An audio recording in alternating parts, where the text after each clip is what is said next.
Hello friends, இந்த ஓய்வு நாளுக்குரிய கர்த்தருடைய வாக்குத்தத்தமான வசனம் மார்க்கு 4:24. நீங்கள் எந்த அளவையால் அளக்கிறீர்களோ அந்த அளவையால் உங்களுக்கும் அளக்கப்படும். ஃப்ரெண்ட்ஸ், இன்றைக்கு கர்த்தர் நமக்கு இந்த வசனத்தின் அடிப்படையில் தியானிக்கிறதற்காக அழகாக கொடுத்துருக்கிறாரு. நாம் மற்றவங்களை எந்த அளவுகோலால் அளந்து பார்க்குறோம்.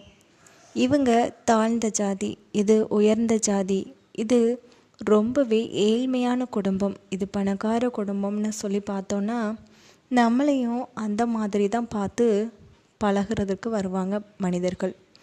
அதே நேரத்தில் நாமளும் நல்ல மாதிரி பார்த்து இவங்க என்ன ஜாதியாக இருந்தா என்ன, எல்லாருமே கர்த்தர் உருவாக்கின மனிதர்கள் தானேன்னு சொல்லி பார்த்தோன்னா அவங்களும் நம்ம மேலே அக்கறையோடையும் அன்போடும் பழகுவாங்க. இன்னும் சில பேர் பணக்காரங்களாக இருக்கிறாங்கன்னு சொல்லி அவங்க பின்னாடியே போவாங்க. ஏதாவது நமக்கு கொடுப்பாங்க, அவங்கக்கிட்டேருந்து எதையாவது வாங்கிக்கிடணும் அப்படின்னு யோசிக்கிற மாதிரியான ஒரு உள்ளம் நிறைய பேருக்கு இருக்குது. அப்படி நம்ம பின்னாடி போகும்போது ஒன்று உதாசீனப்படுத்துவாங்க, அப்படி இல்லை அப்படின்னா போனால் போட்டோன்னு சொல்லி கொஞ்சோண்டு எதையாவது எடுத்து கொடுப்பாங்க. ஆனால் இது எல்லாமே ரொம்பவே கஷ்டமான ஒரு விஷயந்தான். நாம் ஒவ்வொருத்தங்களையும் வித்தியாசமாக நம்ம பார்க்குறத நிறுத்திட்டு எல்லாரையும் ஒன்று போல் பார்த்தோன்னா நல்ல விதமாக நாமளும் வாழ முடியும்.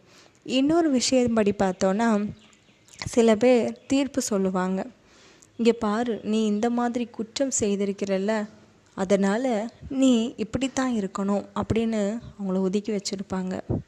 இன்னும் சில பேரை நீ ரொம்ப நல்லா அழகாக பண்ணிட்டியே அப்படின்னு சொல்லி பாராட்டுவாங்க. ஆனால் குற்றப்படுத்துகிறதும் பாராட்டுறதும் நாம் எந்த அளவுக்கு கொடுக்குறோம். சில பேருக்கெல்லாம் பாராட்டுறதே கொஞ்சம் கூட பிடிக்காது.